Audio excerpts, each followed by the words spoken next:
साथियों नमस्कार, मैं शैलेंद्र प्रताप और आप देख रहे हैं पब्लिक पावर। आज हमारे साथ प्रगतिशील समाजवादी पार्टी के प्रदेश सचिव, शिवपाल फैन एसोसिएशन के प्रदेश महासचिव दीपू त्रिपाठी जी हैं।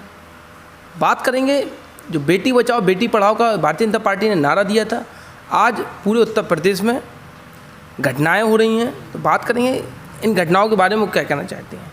तो त्रिपाठी जी नमस्कार। नमस्कार भाई। इस समय जो घटनाएं हाथरस में इतनी बड़ी घटना हुई है, जिन्होंने भारतीय जनता पार्टी ने एक नारा दिया था बेटी बचाओ बेटी पढ़ाओ, तो क्या कहना चाहते हैं इस बारे में? भाजपा ने जो नारे दिए थे वो सारे हवाई नारे हैं। जितने भी वादे किए थे वो वादे सारे नगण्य निकल रहे हैं। इन्होंने कहा था किसानों की आय 10 गुनी करेंगे। किसानों की आय के नाम पर ये स्थिति है कि आज किसानों का गेहूं का भाव 1400 रुपये है और डीजल का भाव 72 रुपये 80 पैसे है। खाद का भाव 40 किलो की बोरी हो चुकी है यूरिया की 300 रुपये की है, जब 50 किलो की आती थी 210 रुपये की आती थी। डीएपी की बोरी जो है वो 1100 कुछ रुपए की यहाँ लोकल में बिक रही, ब्लैक में बिक रही है। पानी की समस्या, ना नहरों की सफाई है, ना कुछ। किसानों के साथ बहुत बड़ा धोखा। और बेटियों के बारे में जो इन्होंने नारा दिया था और अरबों रुपए खर्च किया था, बेटी पढ़ाओ बेटी बचाओ। हम आपसे कहना चाहते हैं आज इस प्रदेश में सबसे ज़्यादा अत्याचार हो रहा है तो हमारी बेटियों पर, बहनों पर हो रहा है। ना कहीं बलात्कार रुक रहे हैं, ना कहीं क्राइम रुक रहा है। इतना कानून व्यवस्था बिल्कुल ध्वस्त है इस सरकार में। आप देख रहे हैं इनका नारा हवाई है। मैं तो अपनी बहन बेटियों से कहूँगा कि अपने एक छुरी या कटार लेकर साथ में चलें और खुद संघर्ष करें। ये सरकार किसी को बचाने का कार्य नहीं करेगी, ये बहनों को बेटियों को बचाने का बिल्कुल कार्य नहीं करेगी। आप खुद देख रहे हैं अभी एक बनारस का मैटर है, कोई मिश्रा है जिसने बलात्कार किया हुआ और पकड़ा भी गया, भाजपा का नेता है। जब ये भाजपा के लोग ही ये कर रहे हैं, ये जो भाजपाई लोग हैं इनकी मानसिकता बहुत ही ख़राब है। इनकी मानसिकता इतनी ख़राब है कि ना ये प्रदेश में, देश में कानून व्यवस्था रख पा रहे हैं, ना कोई निर्णय ले पा रहे हैं, ना इन्होंने कोई विकास कार्य किया है, ना इन्होंने कोई ऐसा कार्य किया है जिससे जनता को ये लगे। अब तो इलेक्शन आ रहा है, 2022 में जनता इनको इतना करारा जवाब देगी कि 14 साल बाद आए थे, आजीवन ये भाजपा दिखाई नहीं देगी प्रदेश में। अच्छा, बुंदेलखंड में अभी हाल ही में एक घटना हुई थी, इंद्रकांत त्रिपाठी जो हैं उनकी हत्या हुई थी, तो उसमें पुलिस अधीक्षक का नाम आया था, उस बारे में आप क्या कहना चाहते हैं? ऐसा है, वो जो पुलिस अधीक्षक जी का नाम आया था वो गुजरात कैडर के थे, गुजरात से थे रहने वाले।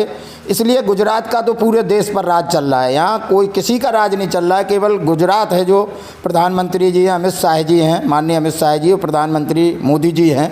ये गुजरात का आदमी है तो वो कहीं भी क्राइम करे, कुछ भी करे, इन पे कोई आरोप नहीं लगते हैं। देखिए आप, एसआईटी की जांच हुई और इंद्रकांत त्रिपाठी ने, हम लोग तो गए थे माननीय अभिषेक मिश्रा जी के साथ में, जो हमारे भगवान परशुराम चेतना पीठ के संस्थापक हैं, उनके साथ मैं भी गया था।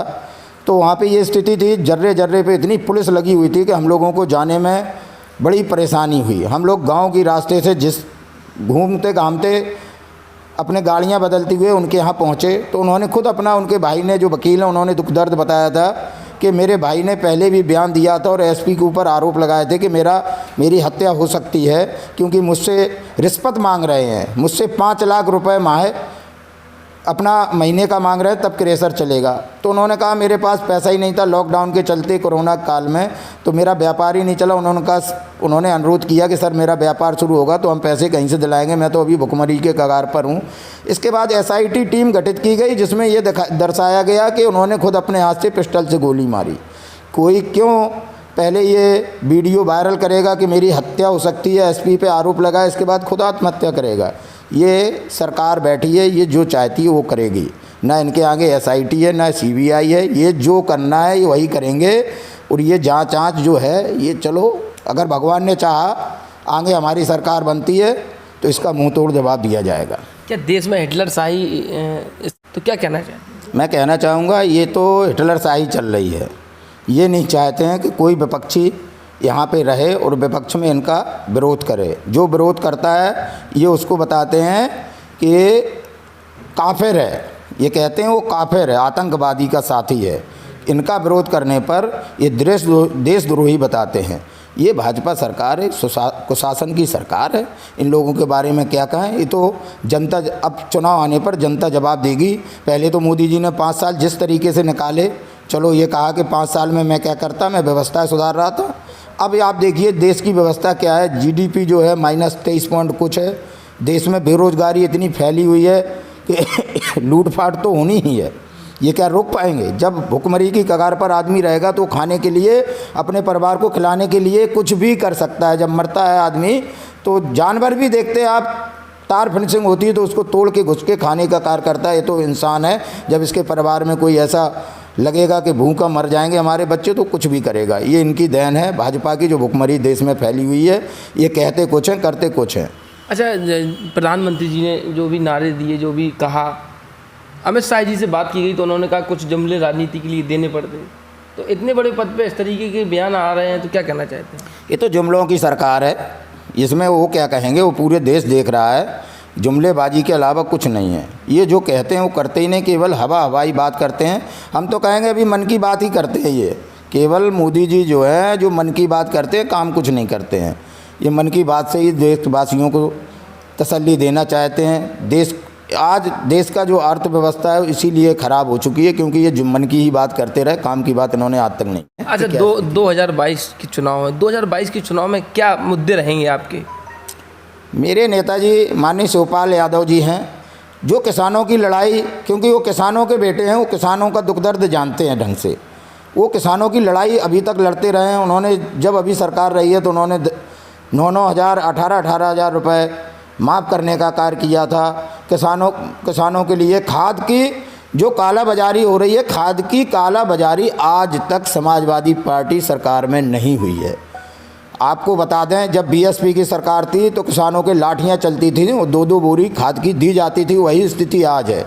आज ये सरकार खाद पर ब्लैक मेलिंग जो हो रही है वो बंद नहीं कर पा रही है। खाद ब्लैक में मिल रही है, वो अधिकारी इस पर मोहर लगा के भेज देते कि कहीं ब्लैकिंग नहीं हो रही है, खाद मिल ही नहीं रही है। आप देखना, खाद की तराई होनी है, खाद की इतनी, यूरिया की इतनी शॉर्टेज रहेगी कि ये तो समय आने पर पता लगेगा। और ये जो सरकार है ये केवल गुमराह किसानों को भी कर रही है कि आय 10 गुना, 20 गुना, 25 गुना, ना ये कुछ करना चाहती है, ना किसानों की आय दुगनी कर रही है, अपनी अपनी आय कर रही है। जो व्यापारी हैं, जो बड़े बड़े जो पूंजीपति हैं, उनकी आय दुगनी और 10 गुनी करने का काम कर रहे हैं। इनके जो साथी हैं, पूंजीपति भी पूरे देश के पूंजीपतियों का नहीं, जो इनके मेन लोग हैं उन लोगों को ये पूंजीपति करने का और विश्व में धनाढ़ व्यक्तियों में नाम और पैसा कमाने का कार्य कर रहे हैं। ये ना देश के लिए अच्छा कर रहे हैं। और जो आप कह रहे हैं कांग्रेस की, तो कांग्रेस ने कभी विरोधियों का न लाठी दमन करने का कार्य नहीं किया, कांग्रेस ने सम्मान देने का कार्य किया है। आज जनता बदलाव चाहती है क्या?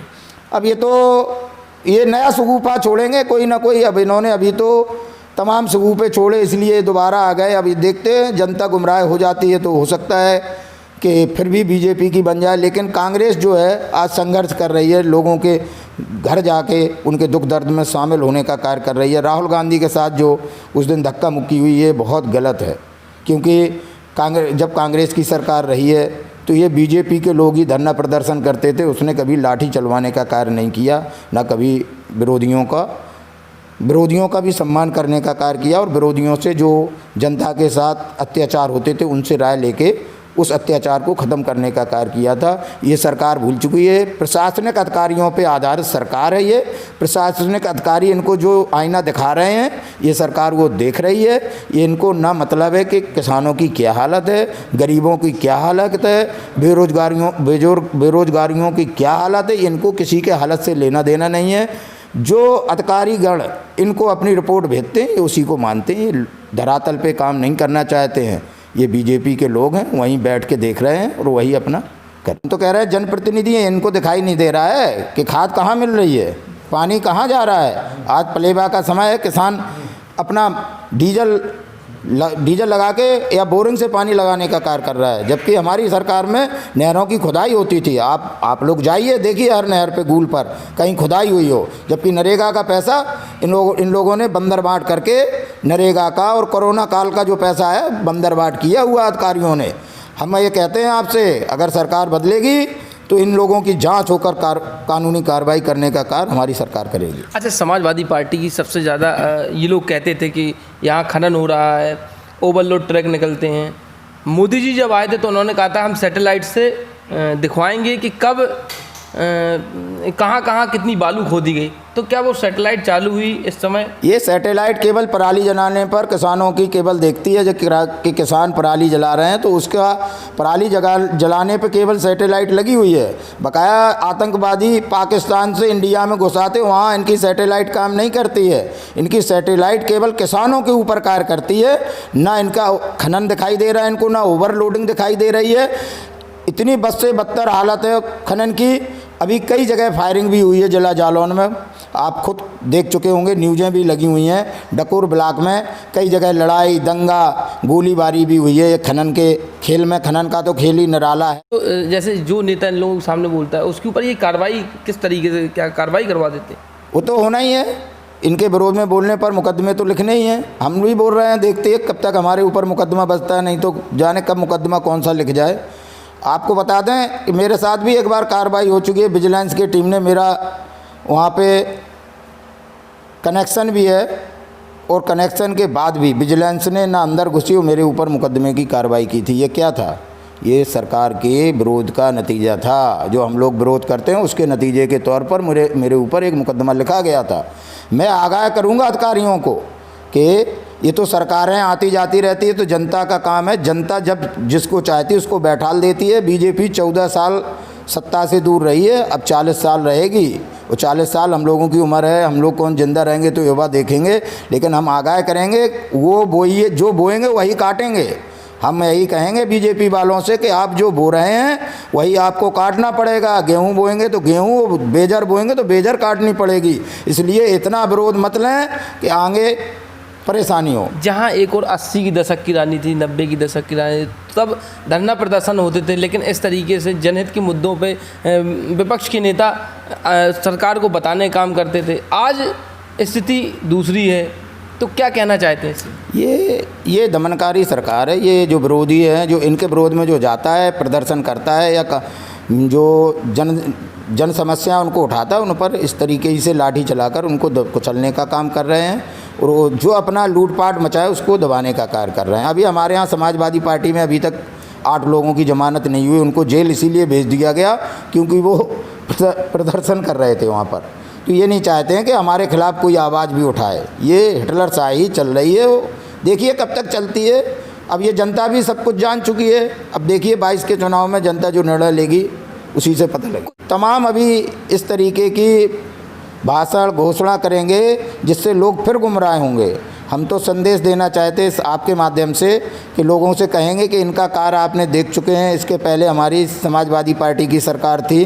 किसान, बेरोजगार, नौजवान, छात्र, गरीब, मजदूर, हर किसी के लिए, हर समाज के लिए माननीय हमारे मुख्यमंत्री जी अखिलेश यादव जी, माननीय शिवपाल यादव जी ने काम किया था।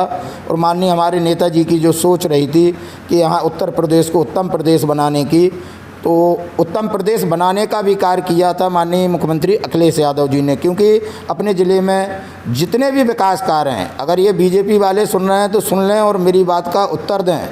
जितने भी विकास कार्य हैं ये सब समाजवादी पार्टी की सरकार में हुए हैं। चाहे मेडिकल हो, चाहे 4 लाइन हो, चाहे पुल हों, जितनी नदियों पर पुल हैं, ये पुल बनाने का कार्य भी समाजवादी पार्टी के लोगों ने किया है। ये तो केवल फीता काटने का काम कर रहे हैं। जो समाजवादी पार्टी ने उद्घाटन किया था, शिलान्यास किया था, ये उद्घाटन कर रहे हैं। काम तो सारे समाजवादियों के किए हुए हैं। ये आज तक कोई अपना काम गिना दें अगर कि मैंने ये काम इस ज़िले जालौन में एक काम की ये दे दें कि इस काम को मैंने किया है। और ये जो आज माननीय मुख्यमंत्री जी कह रहे हैं कि 16 तारीख तक गड्ढा मुक्त उत्तर प्रदेश हो जाएगा। मैंने टीवी पर देखा जो मुख्यमंत्री जी ने बयान दिया है कि गड्ढा मुक्त प्रदेश हो जाएगा 16 तारीख तक। वो भी कागजों में ये हवाबाई होना है। अगर देखना है आपसे अनुरोध करेंगे, उरगांव रोड है, देखिए आप 5 साल न कर गए, गड्ढा मुक्त की कह रहा है, गड्ढा युक्त हो गए हैं। उसमें आदमी बारिश में डुबकी लगा के नहा के निकलता है। अच्छा, 2022 में क्या सभी समाजवादी पार्टी एक मंच पर आएंगे?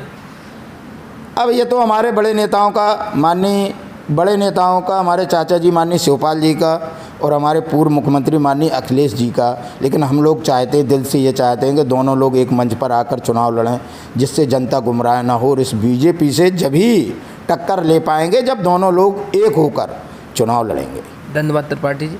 तो ये थे हमारे साथ दीपू त्रिपाठी जी, जालौन से हैं। इन्होंने कहा दोनों लोग एक मंच पर आएंगे तभी समाजवादी सभी एक होंगे और हम भारतीय जनता पार्टी डट कर मुकाबला करेंगे।